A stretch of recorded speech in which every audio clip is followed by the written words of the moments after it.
Fear in Colombia tonight. Colombia's drug bosses bombing and burning buildings and homes in Medellin. A la mierda el cartel de Cali. A la mierda Judy Moncada. A la mierda los Castaños. Pablo Escobar is a name that will always come up whenever there is a conversation about famous drug lords. He is popularly known as the king of cocaine, a man who spent his life producing and smuggling drugs. He is also regarded as the richest criminal in the history of the world, but what many don't know is how he attained that position. In today's video, we will be taking a dive into Pablo Escobar's life and how he became the king of smuggling. Early life of Pablo Escobar. The world's most famous drug lord, Pablo Emilio Escobar Gaviria, was born on 1 December 1949 in Rio Negro, Colombia. He was one of 7 children whose father was a small-scale farmer and mother, a teacher. With 7 children, Pablo's parents found it hard to sustain the family with the little income they made. Shortly after he was born, Pablo's family relocated to Envigado, a suburb in Medellin. Life was not easy for the family, but Pablo's parents tried hard to make sure he went to school. However, Pablo threw away that opportunity in 1966, when he dropped out of high school a few weeks before his 17th birthday. As a school dropout, Pablo easily fell into the streets and started living the life of a gangster, which was common on the streets of Medellin. After 2 years on the streets, Pablo and his cousin Gustavo Gaviria decided to leave the streets and return to school, but their lives had changed so much that they found it difficult to blend in with other students. They had become bullies and did not hesitate to treat other students badly. So after a year of trying to be in school, the two dropped out again and went back to their lifestyle. Although Pablo had dropped out of high school, he did not plan to end his education there, so he forged a high school certificate, which he used to gain admission into college. He aspired to one day become a criminal lawyer before venturing into politics and then becoming a president, which is why he wanted to further his education. Unfortunately, all his hopes and dreams came crashing down when he could not raise the money required to pay college tuition. When Pablo saw that getting a college degree was not going to be possible, he had to find a means of survival. He soon started stealing and reselling tombstones. He would take his time to clean out the inscriptions on the tombstones before selling them. Pablo developed an inclination towards violence and crime from a young age, and it didn't take him long to choose the path of crime for himself. His journey down that path began when he formed a small gang made up of people who were willing to kidnap others and collect ransom money. The gang remained under the shadows for a while until their name became popular for kidnapping Diego Echeverria, who was a known businessman.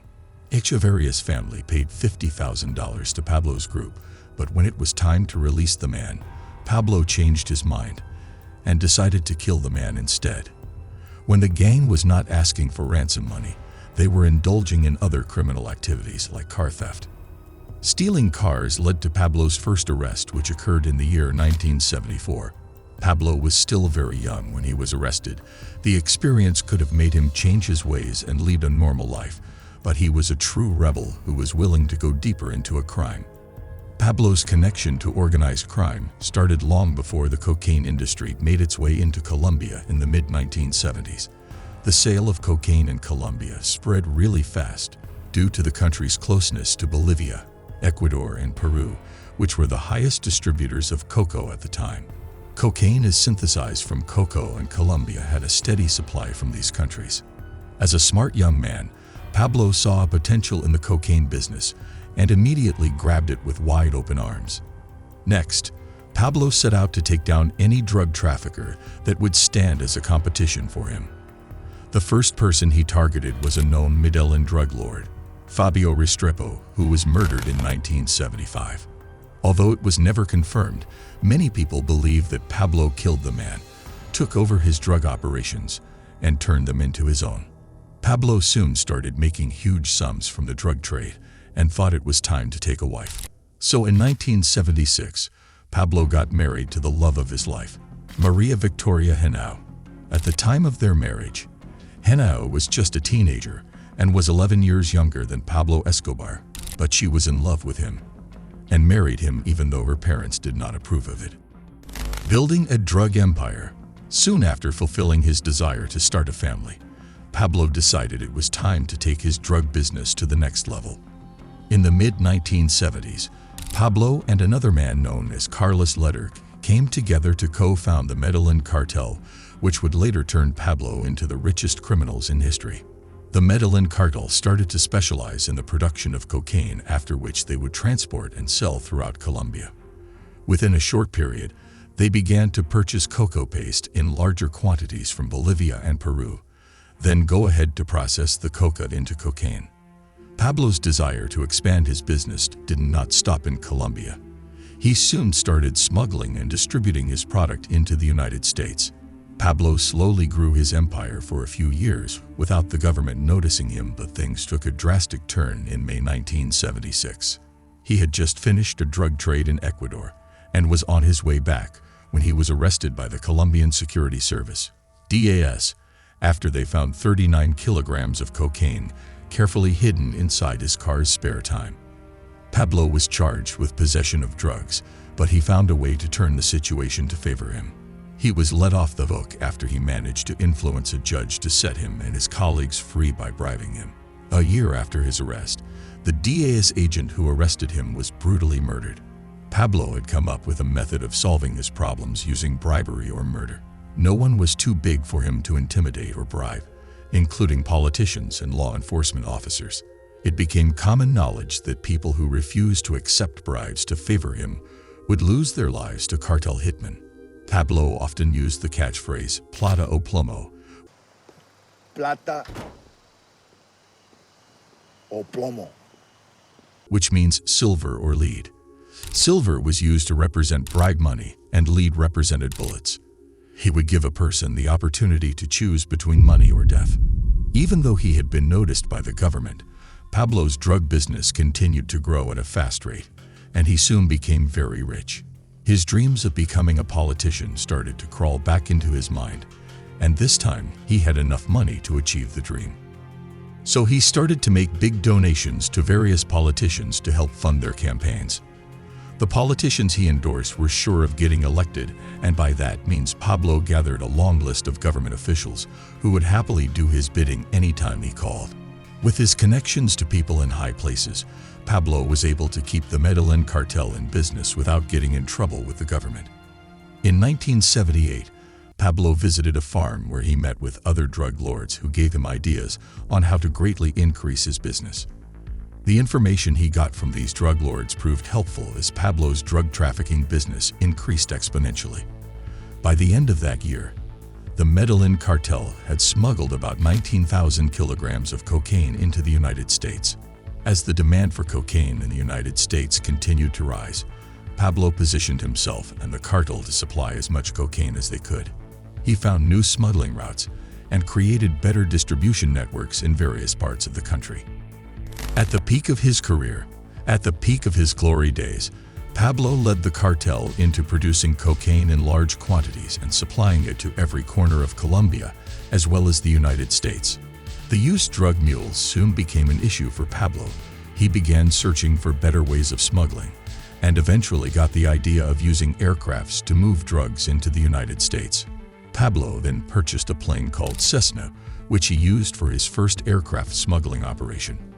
The Cessna was built with powerful engines of about 180 to 210 horsepower, larger fuel capacity, making it able to fly for up to 1,289 kilometers. For his first operation with aircrafts, Pablo was able to smuggle 250 kilograms of cocaine, which was worth $15 million. When compared to using drug mules, using aircrafts proved more efficient and less expensive, so Pablo opted to use more aircrafts and less mules. Flying soon became a major part of his business, so Pablo built a place on an island called Norman's Cay where he could easily fly from. He and another associate, Robert Vesco, spent a fortune to acquire a large expanse of land on the island. The island came with a 1-kilometer airstrip, a harbor, a hotel, and houses. Pablo also acquired boats and more aircrafts for his business. As the cartel produced larger amounts of cocaine, preservation and storage soon became a problem for them. Pablo immediately utilized the island and built a large refrigerated warehouse for proper storage of the cocaine. With all the facilities put in place, Norman's Cay served as the Medellin cartel's major smuggling route for years. The island gave them an opportunity to increase productivity, easy smuggling, and reduce cost of smuggling. Pablo would fly from Colombia into the United States carrying about 300 to 500 kilos of cocaine every weekend. The use of aircrafts put Pablo on a fast pace, and soon he became a wealthy and influential person in Colombia. By the mid-1980s, Pablo had become the king of smuggling. He controlled more than 80% of the drugs that made into the United States, and the cartel recorded a daily supply of 15 tons of cocaine smuggled into the U.S. It was estimated that at his peak, Pablo and his cartel were raking in as much as $420 million weekly. Forbes soon recognized the drug lord and named him one of the 10 richest people on earth, as his net worth at the time was estimated to be around $30 billion. Pablo owned several aircrafts for smuggling. However, he got so rich that he bought a special plane which he only used whenever he wanted to transport his money. Pablo loved to spend his money on luxury things. He owned a fleet of cars, bikes, boats, and aircrafts. One of his most prized possessions was his estate called Hacienda Naples. The estate was built on 20 kilometers of land, which he spent millions of dollars to acquire. He spent more money to lavishly build the estate to his taste, with the goal of providing his family with the finest things in life. Pablo's estate contained sights and things that the average man could only dream of owning. It contained a sculpture garden, an airstrip, a private bull ring, a soccer field, a lake, and a zoo that housed various exotic animals, including elephants, giraffes, camels, antelopes, birds, and hippopotamus. Pablo was a lover of animals and very particular about the zoo. He made sure that the animals were well attended to. His fame and philanthropy. Unlike many drug lords, Pablo's fame did not only come from being a drug lord. He was loved by many in Medellin for his philanthropy and kindness. His wife once described him as a kind man who always wanted to help the poor, and perhaps that was his reason for wanting to become a politician. Before delving into politics, Pablo visited the poor neighborhoods in Medellin, where he spent millions building roads, power lines, and supplying them with basic amenities required for survival. He went as far as building roller skating rinks and soccer fields where the youths could visit for recreation. As you can imagine, he won the hearts of the people. At some point, he partnered with the director of city planning to build a complex of 5,000 homes for the homeless. The people soon began to call him Robin Hood Pays, which meant that they saw him as a Robin Hood figure. The people loved him because he provided more for them than the government. Apart from helping poor neighborhoods, Pablo was also known to pay his workers handsomely. He paid them enough to get them out of the slums and help them lead better lives. Seeing the joy he brought to the people rekindled his youthful dreams of becoming a president. He already had the love and respect of the people, so he decided it was time to go into politics. He joined the Liberal Party of Colombia, and in 1982, he was elected as an alternate member of the Colombian Congress. As an alternate member of the Congress, Pablo was granted parliamentary immunity and the right to a diplomatic passport under Colombian law. He had taken a step closer to his dream, however. It didn't take long before the dream died again. Pablo's time as a politician was cut short after the then Minister of Justice conducted an investigation on him and proved that Pablo was in fact a drug lord. The minister uncovered Pablo's dirty business, exposed him publicly, and forced him to resign the position. That was the end of Pablo's political journey, but he made sure to take his revenge on the minister. Few months after the public humiliation, the Minister of Justice was killed in a drive-by shooting, and it is believed that Pablo was responsible for his death. Unfortunately, the minister wasn't the last politician to take a hit from Pablo. One candidate for the 1989 presidential elections, Louis Galland, received a taste of Pablo's wrath after announcing that if he were elected as president, he would make sure Pablo was extradited to the United States. Galland made the mistake of openly announcing his plans for Pablo, not knowing that Pablo had vowed never to be extradited. Pablo swiftly assigned a hitman to take down Galland during one of his campaigns. The hitman aimed his gun at Galland and took the shot, but Galland narrowly escaped death by some miracle. Pablo's attempt on his life did not scare Galland enough to quit his campaign. Pablo was not a man who would back down after one trail, so he planned another attack on Galland. When Galen visited the town of Socha, he was trailed by a hitman who opened fire on him just as he climbed a stage to make a speech. Pablo had won, but his hitman was arrested and later confessed that he was offered $500,000 to kill Galen. This incident marked the beginning of Pablo's reign of terror in Colombia. He was willing to kill anyone who made mention of extraditing him to the United States. Pablo's war against the government. After the death of Galen, the Colombian government started searching for Pablo, but he was a master in the art of evading capture. He very well knew that if was arrested, the government would not hesitate to extradite him, and that was something he dreaded. He was more willing to die in Colombia than to be locked up in any American prison. After a while of being in hiding, Pablo came up with a proposal for the government. He agreed to surrender himself to the authorities on the condition that he would not be extradited. The government's first response to his request was negative, so Pablo decided to get his wish by any means possible.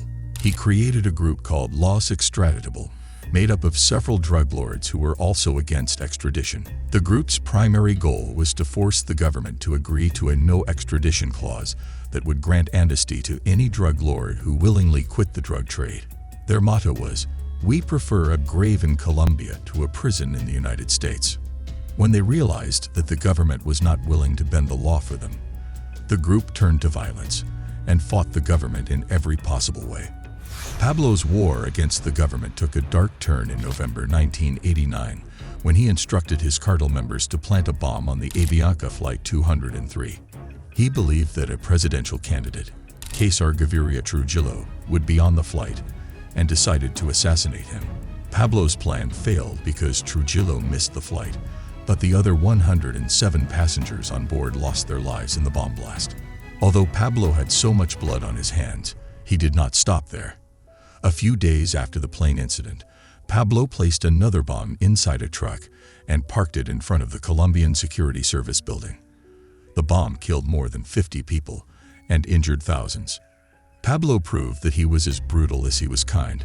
He showed no mercy and killed without a care, all because he did not want to be extradited. However, it soon became extremely difficult for him to evade the government as they were putting more pressure in to find him. When he could no longer hide, Pablo started a negotiation with the government. He agreed to leave the cocaine business and cease all criminal activities and surrender himself if the government agreed to reduce his sentence and treat him specially while in prison. The end of a king. Pablo was smart and calculated all his moves before taking them.